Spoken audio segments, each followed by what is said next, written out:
श्री स्वामी समर्थ मित्रांनो, ज्या घरात या 3 नियमांचे पालन केले जाते त्या घरात नकारात्मकता आणि गरिबी कधीच प्रवेश करत नाही. मित्रांनो, सकाळ म्हणजे दिवसाची पहिली दिशा असते आणि ह्या पहिल्या दिशेची ऊर्जा चक्र जर चुकीचं फिरलं तर पूर्ण दिवसाचा परिणाम वाईट होतो. आज मी तुम्हाला सांगणार आहे असे 3 दिव्य नियम जे जर एखाद्या घरात दररोज सकाळी फक्त 15 मिनिटं जरी पाळलं जात असेल तरी त्या घरात कधीही पैशांची कमी, वाईट शक्ती, गरिबी, भांडणं, आजारपण आणि संकट टिकत नाहीत. हो, अगदी खरं आहे. ही माहिती केवळ वास्तुशास्त्रातच नाही तर धार्मिक ग्रंथांमध्येही अतिशय स्पष्ट सांगितले आहे. तर व्हिडिओ शेवटपर्यंत नक्की पहा, कारण शेवटी मी एक बोनस उपाय देणार आहे जो केवळ काही लोकांनाच माहिती आहे. तुम्हाला हा व्हिडिओ उपयोगी वाटला तर खाली कॉमेंट करून जयलक्ष्मी माता नक्की लिहा आणि व्हिडिओला लाईक करायला विसरू नका. तसेच तुम्ही चॅनलवर जर का नवीन असाल तर चॅनलला सबस्क्राईब नक्की करा. पहिला नियम, घरात सकाळी शुद्ध ध्वनी ऊर्जा निर्माण करा. सकाळी उठल्यावर सर्वप्रथम घरात कोणताही शांत, सात्विक ध्वनी निर्माण केला पाहिजे. उदाहरणार्थ शंखध्वनी, घंटा, मंत्रजप, हनुमान चालिसा अथवा गायत्री मंत्र. मंत्र किंवा घंटा नाद करण्याचं कारण काय? ध्वनी म्हणजे ऊर्जा आणि सकाळची वेळ ही घरात सकारात्मक स्पंदनं निर्माण करणारी असते. शंख फुकल्याने घरातील नकारात्मक कंपनं दूर होतात.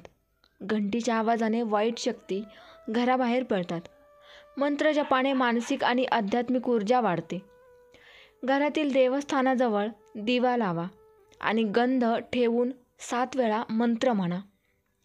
घरात सकारात्मक कंपनं निर्माण होतात आणि वाईट विचार, ताणतणाव, अस्वस्थता दूर होते. याचे शास्त्रीय समर्थन. एक उदाहरण, वास्तूप्रमाणे दररोज सकाळी 6 ते 8 दरम्यान घरात मंत्रजप आणि दिव्यध्वनी झाल्यास देवगणांचा वास त्या घरात वाढतो. दुसरा नियम, घरात पवित्र जल शिंपडा. जसं शरीराला आंघोळीने शुद्धता मिळते तसं घराला पवित्र जलाने शुद्धी मिळते. दररोज सकाळी उठल्यावर देवघरात गंगाजल किंवा तुळशी जल घ्या. त्यामध्ये हळद, कुंकू किंवा कापूर टाका आणि संपूर्ण घरात शिंपडून घ्या. विशेषतः घराचा दरवाजा, स्वयंपाकघर, देवघर, शयनकक्ष, बाल्कनी या ठिकाणी हे पाणी जरूर शिंपडा.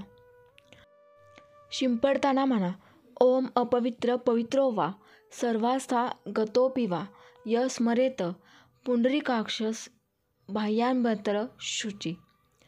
याचा फायदा काय होतो तर घरातील नकारात्मक शक्तींचा नाश होतो. अघोरी, अपवित्र ऊर्जा घरात टिकत नाही. वातावरणात प्रसन्नता येते आणि देवगणांचा आशीर्वाद मिळतो.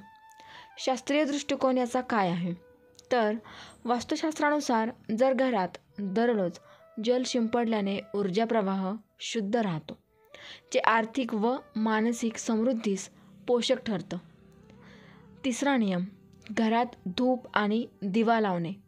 काही लोक फक्त संध्याकाळी दिवा लावतात, पण सकाळी दिवा आणि धूप लावण्याचं अत्यंत मोठं महत्त्व आहे. विशेषतः लवंग, कापूर, गुगुळ, नागरमोथा यांचा धूप लावा. दिवा लावताना घरातील मुख्य दरवाजाजवळ दिवा ठेवावा. यामुळे सूर्यप्रकाशात घरातील वातावरण आध्यात्मिक होते. मंत्र, ओम नमो भगवते वासुदेवाय. सकाळचा धूप म्हणजे घरात दैवी स्वागत होणं. आणि याचे फायदे काय आहेत? घरात अदृश्य सकारात्मक सुरक्षा कवच तयार होते. भांडणं कमी होतात. मुलांची एकाग्रता वाढते. पैसा थांबतो आणि वाईट नजरेपासून घरातील व्यक्तींचा आणि घराचा देखील बचाव होतो. फक्त निवडक लोक हे करत असतात. दर सोमवारी किंवा दर गुरुवारी सकाळी तुळशी पान घेऊन त्यावर हळद कुंकू लावून मुख्य दरवाजाजवळ ठेवा आणि त्यावर एक दीप लावा. हा होता तुमचा बोनस उपाय. हा उपाय स्त्रियांनी केल्यास पतीचं रक्षण होतं. पुरुषांनी केल्यास व्यवसायात अडथळे येत नाहीत, ते अडथळे दूर होतात. मित्रांनो, सकाळी केलेली 15 मिनिटांची ही 3 कामं दिव्य ध्वनी निर्माण करणे, जसे शंख, मंत्र आणि घंटा.